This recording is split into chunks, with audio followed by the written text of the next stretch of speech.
Today we're going to attempt a high gravity sugar wash so that we can create a high proof neutral spirit.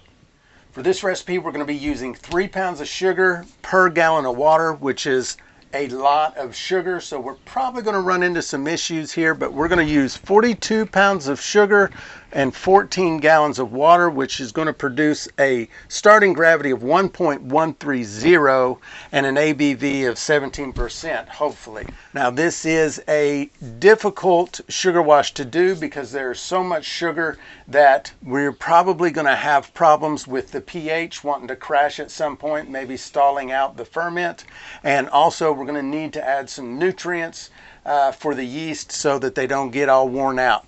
We're going to be using a Lavlin EC1118 yeast, which should be able to handle the high ABV content.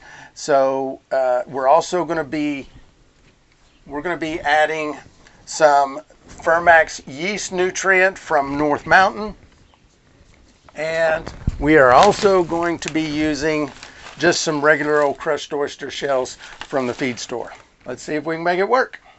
So we're making this sugar wash because Windsong has some ideas for some flavors, and she wants a high proof neutral spirit with no grain flavors, no fruit flavors, just as neutral as we can get it. So that's why we're doing this. And the water is up to almost 100 degrees. I'm going to put the sugar in and then we'll add the yeast.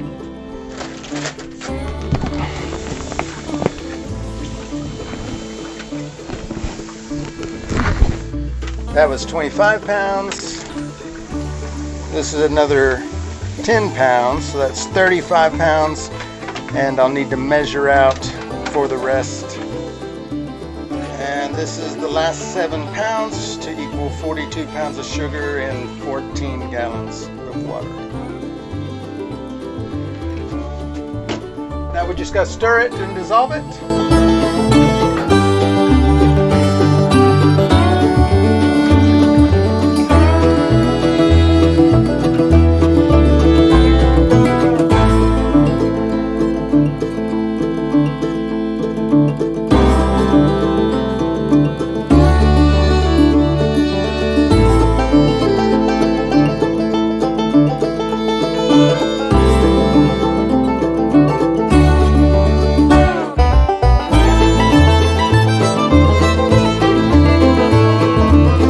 Got our sugar water in our fermenter now, and I wanted to take a minute to talk a little bit about pH because it's one of the problems that we're probably going to run into with this fermenter, or with this ferment, because what happens is if you have a lot of sugar in the wash, the more alcohol that is produced by the yeast, the more acidic it becomes, and it will reach a level of acidity that the yeast doesn't like, and it will stall out and not want to finish. So one thing we have to do is something to keep the acidity from going too acidic, and we're going to do that with the crushed oyster shells. And another thing we have to worry about, because this is going to create a very large yeast colony, is we want to make sure they have plenty of nutrients, and that's why we're going to use the yeast nutrients in it.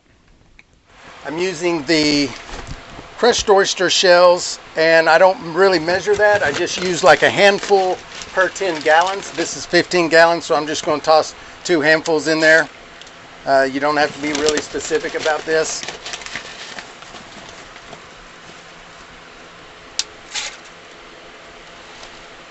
And we're going to use that to help maintain the pH. We may still end up having to do a little pH adjustment through the fermentation process. Now I'm going to be adding the yeast nutrient, and the yeast nutrient is 1 tablespoon per gallon. So I'm going to be putting 14 tablespoons in here. And for this batch, I'm going to be using the EC1118 yeast because it is more tolerant of the higher ABVs. I've got 4 packets because each packet will do a 4-gallon batch. And as far as these products, I'll put links down in the description for where you can get them on Amazon. The crushed oyster shells, you should be able to get that locally at any farm supply store, Tractor Supply, those kinds of places. If you have a local brewery shop, they should have the yeast and the yeast nutrient.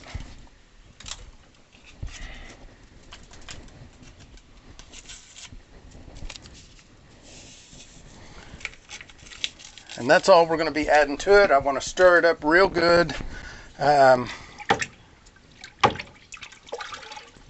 Oxygenate it really well.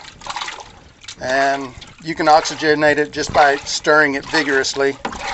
Some people will use an oxygen stone, like for a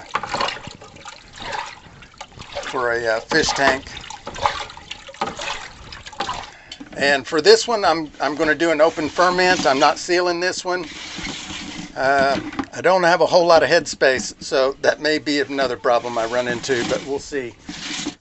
Okay, so this is day 7, and we're down to about 1.02528, somewhere in there. I can't see it exactly, but under 1.030. And we're still rolling along quite well. Hadn't tried to stall out yet, all the way down from 1.120. Okay, the high gravity sugar wash is finished off at 1.00. It actually finished off yesterday. Took 11 days, and I'm gonna strip it today.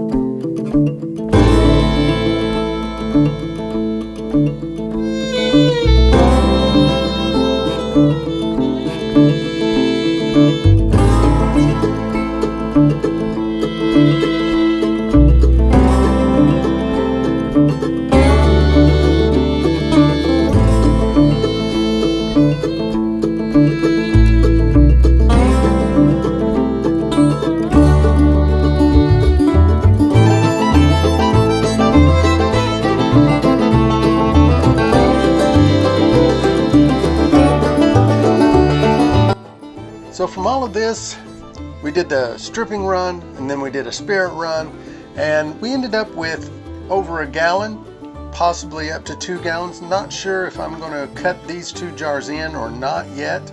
So, but we at least have a gallon and a half, and we started out coming off the still. When I was collecting this jar, we were at 180 proof, and down to this jar was like 140 proof. So if we were to keep all of that, we would end up with a couple of gallons at 160. And I'm not sure if Windsong wants to keep it at 160 or if I'm going to be proofing that down. So I'm going to leave all that part out of the video. But all in all, I was real happy with this sugar wash. It was a very high gravity, 1.120, worked out well, no stalls, never really even slowed down, fermented all the way out, and ended up with a really good spirit. So I'm happy with this, and I think you would be happy with it too. So give it a shot. We'll talk to y'all later.